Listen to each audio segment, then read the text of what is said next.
Hello friends, അപ്പോൾ ഇന്ന് ലഞ്ചിൻ്റെ ടൈമത്തെ live video ആണ് കേട്ടോ. അവിടെ ഇരുന്നുകൊണ്ട് എല്ലാവരും എത്ര വയസ്സായി എന്നൊക്കെ ചോദിക്കുന്നുണ്ട്. മസ്താനി ശാരികയോട് ശാരി ചേച്ചിക്ക് വയസ്സ് എത്രയായി? അപ്പം ശാരിക ഇങ്ങനെ കൈപ്പൊക്കി കാണിക്കുന്നുണ്ട് 4 വിരലുകൾ. 40 അയ്യോ കണ്ടാൽ പറയൂല കേട്ടോ, 36 ഉണ്ടെന്നൊക്കെ പറയുന്നുണ്ട്. അപ്പം അനുവിനെ കണ്ടാൽ പിന്നെ 30 ഉണ്ടെന്നൊന്നും പറയുമൊന്നുമില്ല, കാരണം അനു ഒത്തിരി മെലിഞ്ഞ് വണ്ണമൊക്കെ കുറഞ്ഞല്ലേ എന്നൊക്കെ പറയുന്നുണ്ട്.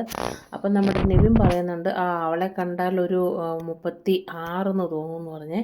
അപ്പം അനുമോള് പറയുന്നുണ്ട് നെവിനോട്, നിന്നെ കണ്ടാൽ 45 വയസ്സ് തോന്നിക്കുമെന്ന് പറയുന്നുണ്ട്. അപ്പം അതിൻ്റെ മറുപടിയായിട്ട് നമ്മുടെ നെവിൻ പറയുന്നുണ്ട്, നിൻ്റെ ലുക്ക് കുറവാണെങ്കിലും നിൻ്റെ ചിന്താഗതി 60-ലെ ചിന്താഗതിയാണ്, നിൻ്റെ മെൻറ്റാലിറ്റി അങ്ങനെയാണെന്നൊക്കെ നെവിൻ പിന്നെ അനുമോളോട് പറയുന്നുണ്ട്. അപ്പം അനുമോള് പറയുന്നുണ്ട്, ഇന്നത്തെ കാലത്ത് ഇങ്ങനത്തെ ചിന്താഗതി ഇല്ലെങ്കിൽ ജീവിക്കാൻ പറ്റൂല എന്ന് പറയുന്നുണ്ട്. എന്തായാലും അടിപൊളിയായിട്ട് അനുമോള് ഉത്തരം കൊടുത്തു. അപ്പം പറയുന്നുണ്ട്, നിൻ്റെ ചിന്താഗതി കൊണ്ട് ഒരിക്കലും മുന്നോട്ട് ജീവിക്കാൻ പറ്റത്തില്ല, ആ ചിന്താഗതി ഒന്നും അല്ല നിനക്കുള്ളതെന്നൊക്കെ അനുമോള് നെവിൻ്റെ അടുത്ത് പറയുന്നുണ്ട് കേട്ടോ. നീ മോഡേൺ കുലസ്ത്രീയാണ്, ആർട്ടിഫിഷ്യൽ കുലസ്ത്രീയാണ് എന്നൊക്കെ പറയുന്നുണ്ട് നെവിൻ അതിൻ്റെ ഇടയ്ക്ക്. എന്നിട്ട് നെവിൻ ഭയങ്കരമായിട്ട് രൂക്ഷമായിട്ട് പറയുന്നുണ്ട്, ഇന്നലെ ഉത്തരം മുട്ടിയിരിക്കുന്നത് കണ്ടു, നാണമില്ലാത്തവളെ, സോഫയിൽ ബോധമില്ലാത്തവളെന്നൊക്കെ പറയുന്നുണ്ട് നെവിൻ. എന്തായാലും നെവിൻ്റെ ആ പരാമർശം ഒട്ടും ശരിയായി.